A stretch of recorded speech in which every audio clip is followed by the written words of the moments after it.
Hello, my name is Sonia Oshe, and I'm in the Department of Civil Engineering. And this is a summary of As a Man Thinketh by James Allen. Introduction. There are two parts of this book, As a Man Thinketh, which took its title from the biblical book of Proverbs, but Buddha commented similarly. All that we are is the result of what we have thought.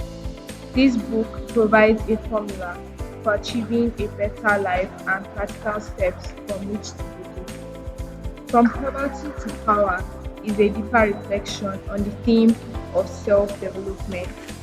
Its philosophy is that none of us is doomed to live the life we now have, and that we possess within ourselves the power to alter our lives for the better. Part 1. As a Man Thinketh. Thought and Character. Each of us, each unheard of us, is literally what we think, our character being the complete sum of all our thoughts. If we think negative, our actions will be negative, and if we think positive, our actions will be positive.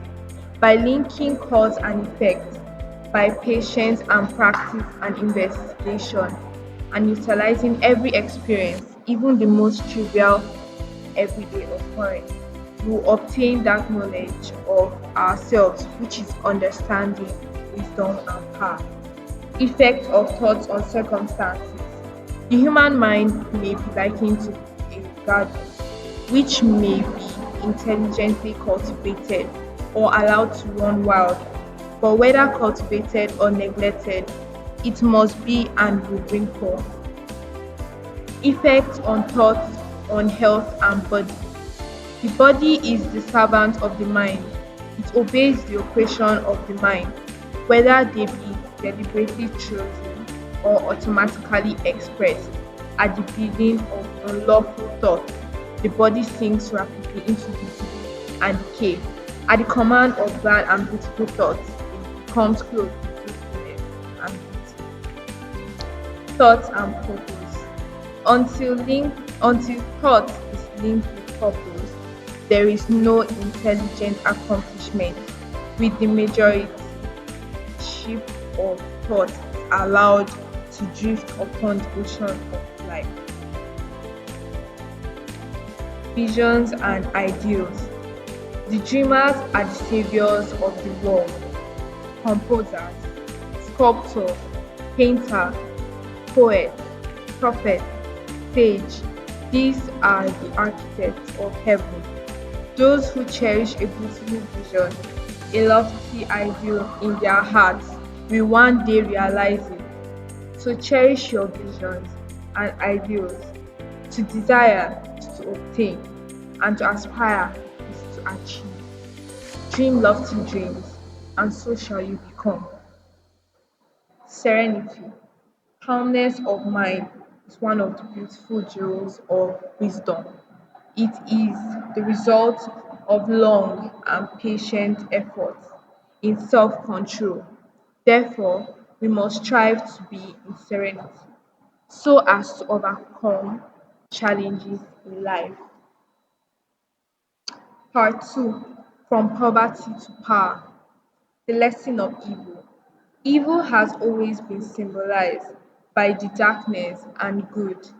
By light, there is no household where the great destroyers, disease, and death has not entered. Evil is rooted in ignorance.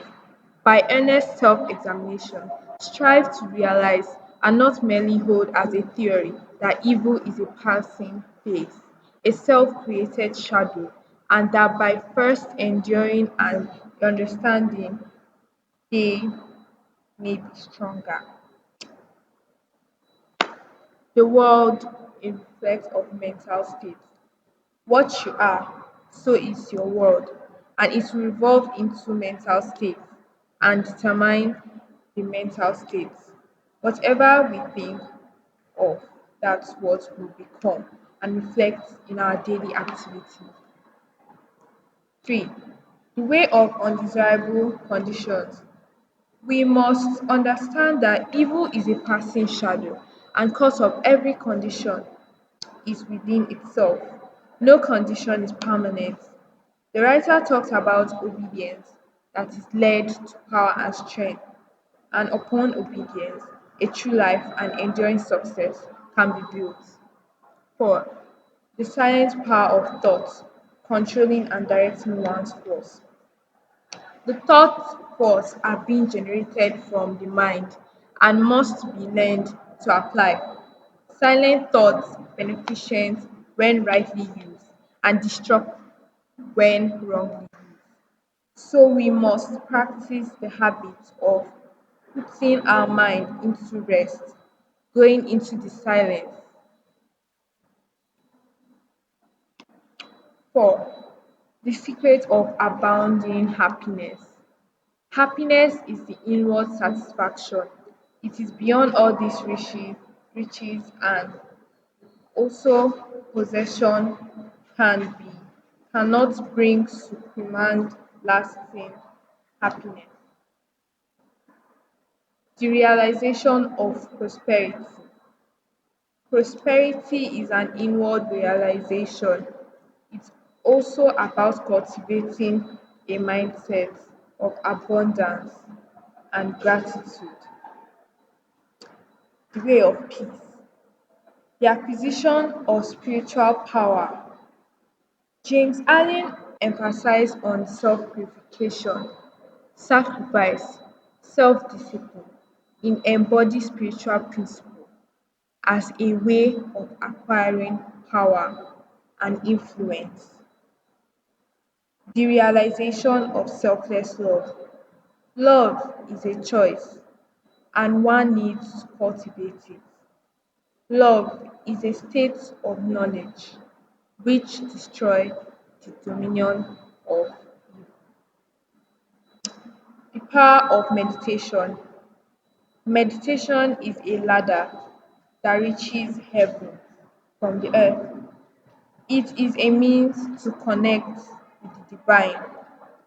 Meditation strengthens our to direct our attention and cultivate positive intention. The master, self and truth. There are two masters, self and truth. Self is the ego, pride, and selfish interest. Saints, sages, savior, the law of service.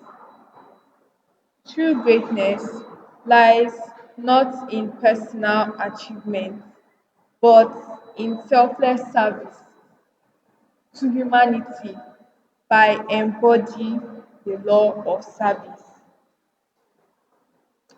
Entering into the infinite. Entering into the infinite time, allowing individuals to use access to eternal wisdom. The realization of perfect peace.